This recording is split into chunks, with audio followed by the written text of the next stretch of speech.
नमस्कार, आप देख रहे हैं इंडिया वॉइस और मैं हूं आपके साथ पुष्पेंद्र चौधरी।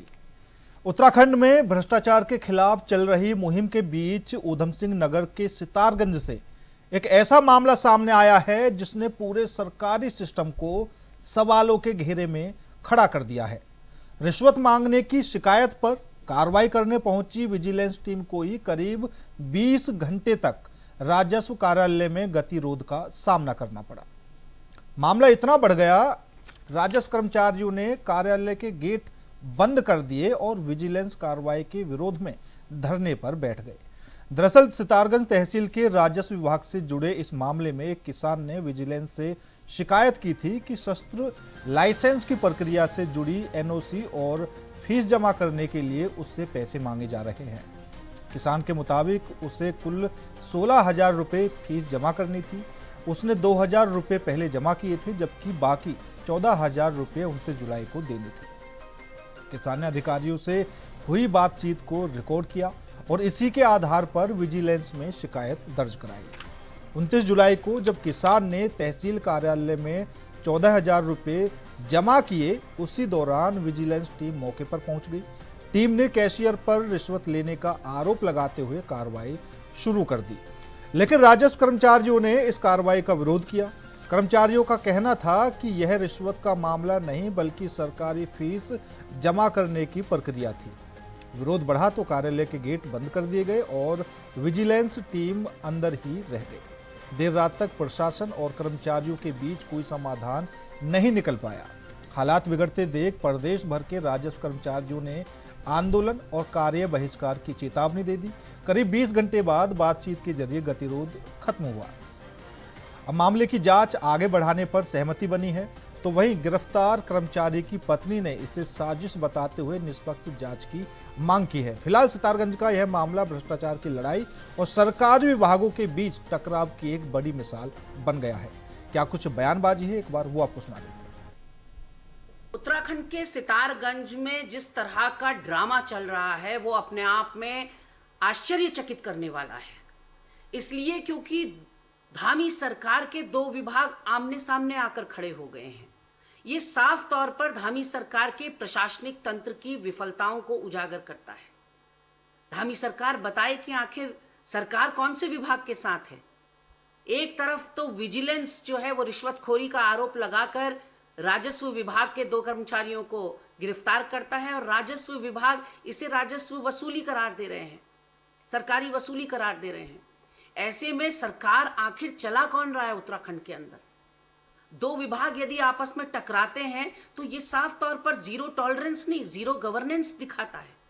ये दिखाता है अविश्वास, ये दिखाता है अराजकता जो पूरे उत्तराखंड में व्याप्त है। सिलेक्शन मैनुअल है, उसके संबंध में विजिलेंस की टीम को जो कुछ तथ्य थे उनसे अवगत कराया गया तहसीलदार के द्वारा, जिसको उन्होंने जो है वो कंसिडर करते हुए अभी जो दोनों कार्मिक हैं उनकी सपोर्टिंग यहाँ पर जो है तहसील में दे दी है। आगे की कार्रवाई उसी इस तरह से गतिमान। देखिए, सितारगंज की घटना सरकार के संज्ञान में है और प्रशासन के अधिकारियों के संज्ञान में है और सरकार की नीति है जीरो टॉलरेंस में काम करने की। कोई भी व्यक्ति जो भ्रष्टाचार करेगा निश्चित रूप से वो जेल की सलाखों के अंदर जाएगा और सितारगंज की घटना में भी यही हुआ और सरकार कतई भी भ्रष्टाचार को बर्दाश्त नहीं करेगी। माननीय मुख्यमंत्री जी स्वयं इस मामले में गंभीर है। बार बार मुख्यमंत्री जी ने कहा है कि अगर भ्रष्टाचार के लिए उत्तराखंड में कोई जगह नहीं है। कोई भी व्यक्ति कितना ही बड़ा होगा, अगर उत्तराखंड में भ्रष्टाचार करने का प्रयास करेगा तो निश्चित रूप से वो जेल के सलाखों के अंदर जाएगा। पूर्व में भी माननीय मुख्यमंत्री जी ने IAS अधिकारियों तक को जेल में भेजने का काम किया है। और मैं क्या बोलते हैं ये प्रेशर डाल रहे क्योंकि आपने खुद ही गलत है। इस पर कितने कर्जा है, इस पर मैंने सुना कि इस पर बहुत सारा पहले से ही कर्जा है। ये प्लानिंग के तहत इसने मेरे पति को फंसाया है। लेकिन मेरे पति की 36.5 साल की जॉब हो गई और रिकॉर्ड पहले से चेक कर लो ऑफिसों में कि सारा ऑफिस जब इनकी चोट लगी थी जनवरी में तो सारे ऑफिस वालों ने एक आदि सारी तहसील सितारगंज की तो मदन लाल ही चला रहा है। काश्तकार ने फंसाया जिसने पैसे देने थे, उसको पता था कि इसको कैसे वो कराया जाए, फंसाया जाए ताकि ये जेल जाए, ताकि मेरे पैसे वसूल ना, पैसे मुझे देने ना पड़े। तो आज इसी मुद्दे पर करेंगे चर्चा में शामिल होने के लिए हमारे साथ भारतीय जनता पार्टी से कुंवर जपेंद्र जी और कांग्रेस से डॉक्टर प्रतिमा जी जुड़ चुकी हैं। दोनों ही मेहमानों का बहुत बहुत स्वागत है। सबसे पहले जपेंद्र जी आपके पास ही आना चाहूंगा। जिस तरीके से सरकारी विभागों में देखने को मिल रहा है, आपस में जो तालमेल है वो बनता हुआ दिखाई नहीं दे रहा। जपेंद्र जी, सरकारी विभाग आपस में ही आमने सामने आ गए। ये केवल एक घटना है। अभी हम कांग्रेस की प्रवक्ता सुन रहे थे तो उन्हें ये नहीं समझ में आ रहा था कि हर मुद्दा राजनीति का नहीं होता, हर मुद्दा सरकार के ऊपर आरोप लगाने नहीं होता।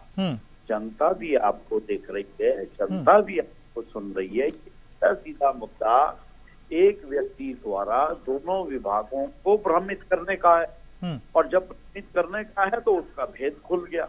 अब एक व्यक्ति ने जो पैसा राजस्व में जमा करा था, वो राजस्व पैसा जमा होना था, और उसने उस पैसे को दूसरा रूप दिया, तो ये कहीं सीधा सीधा उसके ऊपर एक अपराध बनता है। उसने दोनों अपराधों, दोनों विभागों को गुमराह करने का प्रयास किया, छुपाने का प्रयास किया। और समाज में ऐसे लोग होते हैं जो कहते कुछ हैं, करते कुछ हैं, करना कुछ और होना होता है। तो इसमें कौन सी राजनीति हो गई?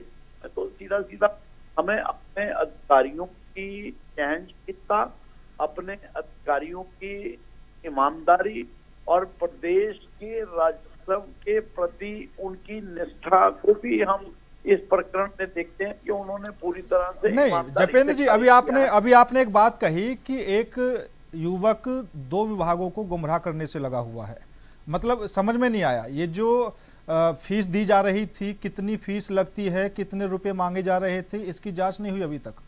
नहीं, देखिए, वो जो वहां से पहले प्रकरण में निकलकर सामने आया, कि वहां से उस राजस्व विभाग का नोटिस जाने के बाद किसी व्यक्ति ने वो राजस्व विभाग में पैसे जमा कराने थे, और डेफिनेटली जब राजस्व विभाग नोटिस देता है, तारीख पास होती है, तो राजस्व विभाग का काम होता है राजस्व का कलेक्शन करना।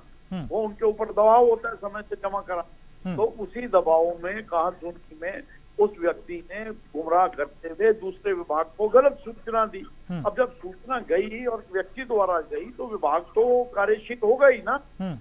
तो ये कहीं ना कहीं हमें उस कड़ी पे ध्यान देना चाहिए कि इस तरह के लोग भी समाज में, और ये कांग्रेस उस पर राजनीति कर रही है। तो ये कांग्रेस अपनी किस समझदारी का परिचय दे? क्या राज्य के कर्मचारियों के प्रति उनकी कोई दायित्व नहीं बनता है? ठीक है जपेंद्र, ठीक है, ये राजनीति का मुद्दा नहीं है। ठीक है, हाँ, इसमें निश्चित तौर पर दोनों विभागों ने निकल के अपनी जो है कर्तव्य निष्ठा का प्रदर्शन करा है। उसके बाद ये सच निकलकर सामने आया तो सच हम सबके सामने है। ठीक है, अब उसमें ठीक है होगा, और जिसने गुमराह, ठीक है जपेंद्र जी। डॉक्टर प्रतिमा जी, क्योंकि एक तरफ जपेंद्र जी बोल रहे हैं कि एक इंसान ने दोनों विभागों को गुमराह किया, इस वजह से ये स्थिति पैदा हुई। कांग्रेस बोल रही है कि भाई दो सरकारी विभाग ही आपस में उलझे हुए हैं, सरकार कौन चला रहा आखिर? देखिए, बात यहाँ पे इस बात की है कि क्या रिश्वत ली गई, क्या रिश्वत की डिमांड की गई, और अगर इस तरीके की बातें हैं, इस तरीके की सूचना है, तो मुझे लगता है कि विजिलेंस अपना कार्य करने गई थी, और उसके बाद वो कार्य कर रही थी उन विजिलेंस अधिकारियों पे दबाव बनाना, उनको बंधक बनाना। ये दिखा रहा है कि सरकार में जो स्थिति है वो सही नहीं है। आप भले ही इसको ये कह दें कि राजनीतिक रंग ना दिया जाए, लेकिन अगर मैं कहूंगी सरकार और जो प्रशासन है, प्रशासन अगर सही कार्य नहीं कर रहा है तो उसकी जिम्मेदारी सरकार की है, क्योंकि सरकार जो है तंत्र को चलाने का कार्य करती है। अब आपको ये समझना होगा कि वो साफ तो सुथरे तौर पर 6,000 रुपए एक को और 8,000 रुपए एक को जो है रिश्वत की बात उन्होंने कही है, और उसकी कंप्लेंट भी की, और रंगे हाथों पकड़ने का काम भी विजिलेंस ने किया। ये तो वही बात हो गई कि क्योंकि जो अधिकारी हैं या जो वहां पे कर्मचारी हैं वो ये देख रहे हैं कि जब गणेश जोशी जी के खिलाफ आय से अधिक संपत्ति के भ्रष्टाचार के मुद्दे पर सरकार से विजिलेंस ने जब अनुमति मांगी उनके खिलाफ केस करने की, उन्होंने अनुमति नहीं दी। तो वो ये देख रहे हैं कि जब हमारे जो मुखिया है, जब उन्होंने अपने मंत्री को बचाने का कार्य किया तो हम भी इस तरीके की हठ धर्मिता और इस तरीके का बवाल करके अपने बीच के एक व्यक्ति को बचाने का कार्य कर लेते हैं। तो ये तो देखिए, प्रदेश की सरकार जिस तरीके से कार्य करती है, अधिकारी भी उसी को फॉलो करने का कार्य करते हैं। तो यहाँ पे बात ये होनी चाहिए कि वो वहां पे जो भी पूरा प्रकरण है, मुख्यमंत्री महोदय को उसका संज्ञान लेना चाहिए, क्योंकि ये भ्रष्टाचार की बात है। और आप सरकार में बैठ के जीरो टॉलरेंस अगेंस्ट भ्रष्टाचार की बात करते हैं, जो कि जीरो टॉलरेंस कहीं दिखता नहीं है। देखिए, आज हर अधिकारी पे, और मैं ये आपके चैनल के माध्यम से कह रही हूँ कि आज हर अधिकारी पे, चाहे वो ट्रैफिक का हो, चाहे वो तहसील में हो, चाहे वो डीएम हो, चाहे वो एसडीएम हो, कोई भी हो, सबके ऊपर बड़ा प्रेशर है। और ये बात हर बार अधिकारी अपने ही मुंह से कहीं ना कहीं कह देते हैं। इन्हें लगता है कि कुछ पता नहीं चलता किसी को। ठीक है, बड़ा प्रेशर है सरकार की तरफ से, क्योंकि जब अधिकारी गण सरकार के हितों को साधने का प्रयास करने लग जाएंगे तो आपको प्रदेश में इसी तरीके की स्थिति मिलेगी। अगर इसमें किसी भी तरीके की रिश्वतखोरी हुई है तो संज्ञान लेना चाहिए, गिरफ्तारी होनी चाहिए और पूरी जांच होने के बाद ही कार्रवाई होनी चाहिए। ये नहीं लेकिन डॉक्टर प्रतिमा जी, अभी कितनी जांच हुई है? 1 सेकंड 10 सेकंड। ये तो बड़ी अजीब स्थिति है पुष्पेंद्र जी, 10 सेकंड दीजिए। कि ये कोई प्राइवेट लड़ाई है क्या?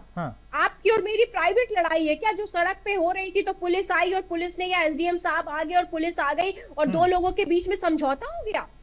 ये तो दो विभागों की बात है। एक वो विभाग जिसके ऊपर घूसखोरी का जो है लांछन लगा है, और एक वो विभाग जिसकी ये जिम्मेदारी बनती है कि वो जो घूसखोरी है उसको, जो रिश्वतखोरी है उसको रोकने का कार्य करे। ठीक है। लेकिन प्रतिमा जी, अभी इसमें नगरी और चौपट राजा की स्थिति इस प्रदेश की बना दी है सरकार ने। ठीक है प्रतिमा जी, अभी इसमें कितनी जांच हुई है? वो खैर अभी तक खबरें हमारे पास नहीं आई हैं, लेकिन आप बोल रही हैं कि इसमें जांच होनी चाहिए। जपेंद्र जी तो मेरे हिसाब से जांच करके बैठे, उन्होंने तो बोल दिया कि एक इंसान ने दोनों विभागों को गुमराह किया।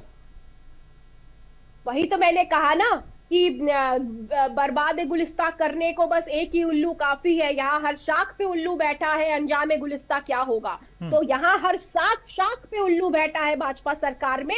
इस प्रदेश को गर्त में डालने का कार्य कर दिया इन्होंने, भ्रष्टाचार की सीमा को क्रॉस करने का कार्य कर दिया। और एक बात याद रखिए, इस प्रदेश की जनता बड़ी विजिलेंट हो चुकी है। आपने अभी देखा 3 तारीख को गणेश जोशी जी को विजिलेंस के सामने पेश होने का नोटिस आ गया। सरकार ने बचाने की बड़ी कोशिश की, लेकिन नहीं बच पाई। इसी तरीके से चाहे भ्रष्ट अधिकारी हो, चाहे भ्रष्ट मंत्री हो, चाहे पूर्व मुख्यमंत्री ही क्यों ना हो, जेल की सलाखों ठीक है। जपेंद्र जी कुछ कहना चाहते हैं तो कांग्रेस की सरकार में। ठीक है प्रतिमा जी, जपेंद्र जी कुछ कहना चाहते हैं। आजादी के बाद इस देश में 60-65 सालों तक हर शाख पे उल्लू बैठा था, हाले गुलिस्तान देखा है, पूरे देश में देखा है। जहां तक भ्रष्टाचार के खिलाफ कार्रवाई की बात है तो भ्रष्टाचार जीरो टॉलरेंस की नीति के ऊपर सरकार काम करती है। भ्रष्टाचार और भ्रष्टाचारियों को निरंतर जेल भेजने का काम किया जा रहा है। किसी को भी बख्शा नहीं जा रहा है। भ्रष्टाचारी नहीं बच के जा सकता, ये तय है। युवा मुख्यमंत्री धामी जी का स्टैंड क्लियर है। अब किसी पे आरोप लगा देने से वो भ्रष्टाचारी नहीं हो जाता। सरकार तो कहती है नहीं, बिल्कुल जपेंद्र, किसी पर आरोप लगा देने से कोई भ्रष्टाचारी नहीं हो जाता और जांच पूरी होने तक किसी को दोषी भी नहीं माना जा सकता। तो इस देश ने आपका भ्रष्टाचार देखा है, इस देश ने आपकी चढ़ावा चोरी देखी है, इस देश ने पीएम केयर फंड का लूट देखी है, इस देश ने अंडमान निकोबार आइलैंड को बिकते हुए देखा है। ठीक है प्रतिमा जी, ठीक है, नहीं ठीक है प्रतिमा जी, बात पूरी हो जाने दीजिए। उल्लू भाजपा के वक्त बैठा है। ठीक है प्रतिमा जी, जपेंद्र जी आप अपनी बात पूरी कीजिए, अपनी बात पूरी कीजिए। बेरोजगार कर दिया, नीट से लेकर। ठीक है डॉक्टर प्रतिमा जी, हर मुद्दे पर चर्चा हो रही है देश में। ऐसा कोई मुद्दा नहीं है जहाँ चर्चा ना हो रही हो। ठीक है, अभी बात सुन लीजिए आप। इनका बस चले, आपको और हमको भी कहीं ना कहीं बेच के आ जाएंगे। ठीक है, ऐसी नौबत नहीं आने देंगे। ठीक है, प्रतिमा जी की आवाज डाउन कर दीजिए। जपेंद्र जी बोलिए आप। अभी तो 12 साल ही हुए हैं सत्ता से बाहर हुए हैं और इनकी हताशा देखिए कांग्रेसियों की। अरे भाई, भारतीय जनता पार्टी का कार्यकर्ता, जनसंघ का कार्यकर्ता इतने लंबे समय तक लड़ाई लड़ता रहा, विपक्ष में बैठा रहा, लेकिन कभी हताश नहीं हुआ, क्योंकि राष्ट्रनीति के अकॉर्डिंग कार्य चल रहा था, राष्ट्रनीति के लिए राजनीति हो रही थी, और ये भ्रष्टाचारी और ये तुष्टीकरण की राजनीति के चेहरे, अलगाववाद की नहीं जपेंद्र जी वो ये बातें पुरानी है सभी, लेकिन जो वर्तमान की बात हम कर रहे हैं जपेंद्र जी, जो वर्तमान की बात हम कर रहे हैं, जांच कितनी हो चुकी है और आपने उस इंसान को गलत भी ठहरा दिया, मुद्दा फिलहाल ये है। देखिए, आप ही के चैनल से, आप ही के रिपोर्टर के माध्यम से हमारे पास सूचना आई कि आज के उस घटना की एक प्रथम मध्यस्थता रिपोर्ट क्या है, हमारे पास व्हाट्सएप पे पड़ी हुई है, कहें तो हम यहाँ खोल के दिखा दें। और उसके बाद जो और भी वहाँ के लोकल चैनलों पे जब जो चली खबर, तो उस पर हमने ध्यान दिया, उस देखा तो उसमें भी यही निकल कर आ रहा था। और आप जिसके ऊपर अब कांग्रेस ही छोटी छोटी बेबुनियादों के ऊपर जब राजनीति करती है ना, तो इन पे हंसी आती है। भाई, भ्रष्टाचार के ऊपर जीरो टॉलरेंस की नीति है। आप किसी पे भी आरोप लगा दें, आरोप लगाने से नहीं ना, आरोप लगाने के साथ साथ सबूत दीजिए। भ्रष्टाचार खेल में बेचे गए हैं, उनकी संख्या 300 से अधिक तो हो रही है। जो भ्रष्टाचारी इसके खिलाफ सब चलते जा रहे हैं, वो भ्रष्टाचारी सलाखों के पीछे जा रहा है, चाहे वो छोटे से छोटे पद का कर्मचारी हो, बड़े से बड़े पद का कर्मचारी हो, या कोई राजनीति से जुड़ा हुआ व्यक्ति हो। भ्रष्टाचार नहीं होना है, ना खाएंगे ना खाने देंगे, ये भारतीय जनता पार्टी। ठीक है प्रतिमा जी हंस रही हैं।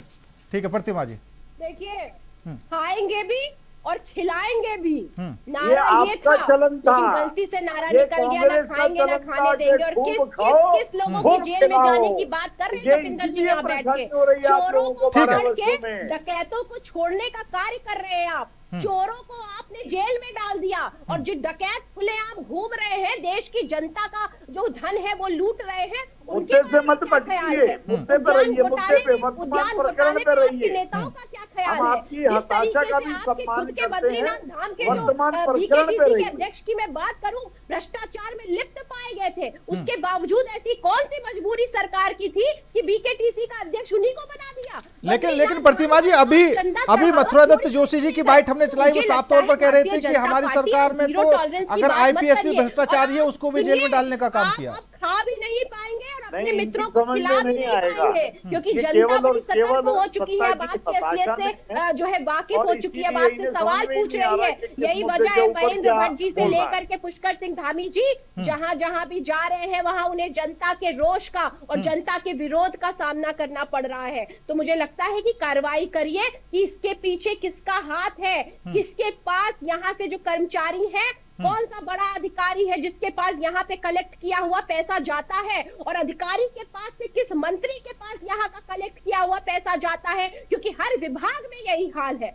हर विभाग भ्रष्टाचार जपेंद्र जी, आरोप बढ़ते जा रहे हैं, आरोप बढ़ते जा रहे हैं जपेंद्र जी। कर रहे हैं, हम तो ना खाने देंगे ना खाएंगे। चुनावी वर्ष है और चुनावी वर्ष में ठीक है डॉक्टर प्रतिमा जी, चुनावी वर्ष में मुद्दा भी कांग्रेस के पास कहने के लिए कुछ नहीं है। अभी कल का ही आप प्रकरण देखिए ना, कांग्रेस जिस पुल के भ्रष्टाचार को लेकर कल कांग्रेस धरने पर बैठी रही सारा दिन, शाम 6 बजते उसकी कलई खुल गई कि कांग्रेस की कितनी हंसी उठी। अरे भाई, जरा सी एक मट्टी बह गई, विभाग ने वो ठीक कर दी, नया पुल बना है, मजबूत बना है, अपनी जगह पे पूरी तरह से खड़ा हुआ है। शाम तक उसका यातायात सुचारू रूप से शुरू हो गया। माननीय मुख्यमंत्री खुद मॉनिटरिंग कर रहे थे, जिलाधिकारी मौके पे, 16 दिन भी नहीं चला। पुष्पेंद्र जी, रोज कलई खुलती है, रोज इनका मजाक बनता है, क्योंकि चुनाव एक करके मैं प्रतिमा जाऊंगा आपके पास लास्ट कमेंट को लेकर जनता के बीच में आती है, जनता को भ्रमित करने का प्रयास करती है। अब तो इनका कार्यकर्ता लेकिन जपेंद्र जी, आपने कहा कि चुनावी समय है, इस वजह से ये मुद्दे बनने से लगे हुए हैं। दूसरा ये कि अभी जैसा डॉक्टर प्रतिमा जी ने कहा कि सीएम साहब जहां भी जा रहे हैं वहां पर विरोध प्रदर्शन देखने को मिल रहा है, तो 2027 में इन मुद्दों का कोई खास प्रभाव तो नहीं पड़ेगा? इन्हें मेरे ख्याल से ये हमारा भाजपा का दिया हुआ तो चश्मा पहनेंगे नहीं, आप इन्हें मीडिया का चश्मा पहना दीजिए, इन्हें मीडिया का एक चश्मा भेजिए, जिस चश्मे से मीडिया जिस कैमरे से देखता है और दिखाता है कि कितना बड़ा जन समर्थन जुट रहा है, कितनी अच्छी अच्छी रैलियां हो रही हैं, जहां माननीय मुख्यमंत्री जाते हैं लोग उनके स्वागत में खड़े होते हैं। सरकार जन जन के द्वार, जन जन की सरकार गई, लोगों ने जाके अपने सरकार से अपने काम कराए, सरकार को प्रोत्साहित करने का काम किया, सरकार की अच्छाइयों को देखते हुए लोगों में जोश आया। तो इन्हें मीडिया का चश्मा दीजिए कि ठीक ये है, मीडिया के ठीक है, चश्मे ठीक है, से ठीक है, ठीक है। जन समर्थन को देखें और महसूस करें। ठीक है जपेंद्र जी। डॉक्टर प्रतिमा जी, क्योंकि आप बोल रही हैं कि सीएम साहब जहां भी जाते हैं विरोध प्रदर्शन देखने को मिल रहा है, ये जो मुद्दे हैं, जैसा आज का मुद्दा हमने बताया, इस दो सरकारी विभागों आमने सामने आ गए, इनका भी खासा प्रभाव पड़ेगा। आप मुद्दे बनाएंगे या नहीं? डॉक्टर प्रतिमा जी, लास्ट कमेंट कर दीजिए।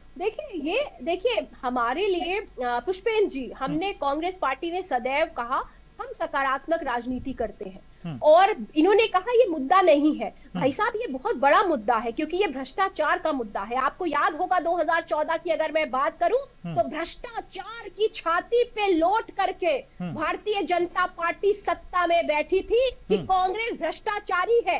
मैं 2G स्कैम की बात करूं, मैं 4G स्कैम की बात करूं, मैं कोल ब्लॉक के आवंटन की बात करूं, हर भ्रष्टाचार जो भाजपा ने चीख चीख के अन्ना हजारे के साथ चिल्लाया, हर भ्रष्टाचार के सुप्रीम कोर्ट ने हमारे नेताओं को बरी करने का कार्य किया। तो भाई साहब, ये भ्रष्टाचार है, ये छोटा बात छोटी बात नहीं है, ये मुद्दा है और ये चुनाव में मुद्दा होगा। और भ्रष्टाचार का नाम लेके झूठी बात करके आपने कांग्रेस को सत्ता से हटाया था। ये भ्रष्टाचार और युवाओं का जो रोष है, ये आपको 2029 से पहले केंद्र सरकार से उखाड़ के फेंकेगा।